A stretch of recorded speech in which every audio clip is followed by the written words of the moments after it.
Et puis ce soir, nous revenons sur les manifestations qui ont émaillé la célébration de la Journée mondiale de la liberté de la presse. C'était hier à Libreville. Un forum de discussion a également été organisé à l'auditorium de la maison Georges Rahuri.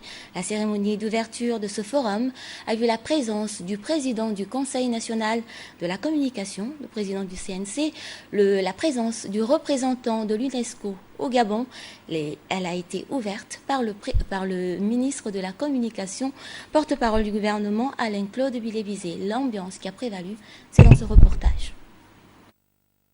La conférence à l'auditorium de la maison Georges Rahuri a été ouverte par le ministre de la Communication, Alain-Claude Bilébizé, qui a réitéré ceci.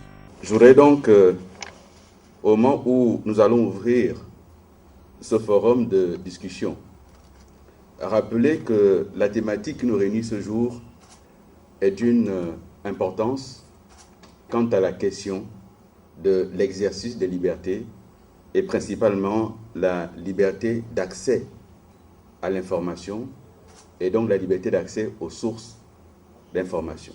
Le représentant de l'UNESCO a quant à lui mesuré l'évolution en matière de liberté de la presse au Gabon. L'accès à l'information doit être garanti à toute la population.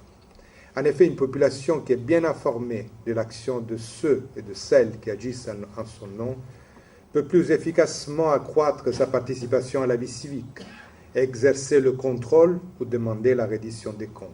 Pour sa part, le président du syndicat de la première chaîne, par ailleurs président du comité scientifique, installé pour la circonstance, a énuméré les quelques entraves à l'exercice du quatrième pouvoir.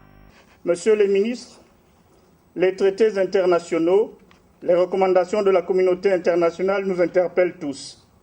La liberté d'expression est un droit humain, droit fondamental et fondement de toute démocratie.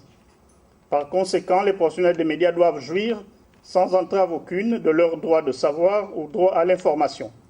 Si à ce jour, l'on n'enregistre encore aucune détention des journalistes locaux pour des délits de presse, il n'en demeure pas moins que le Gabon a régressé de 5 places et occupe désormais le 100e rang au classement du baromètre 2016 de Reporters sans frontières.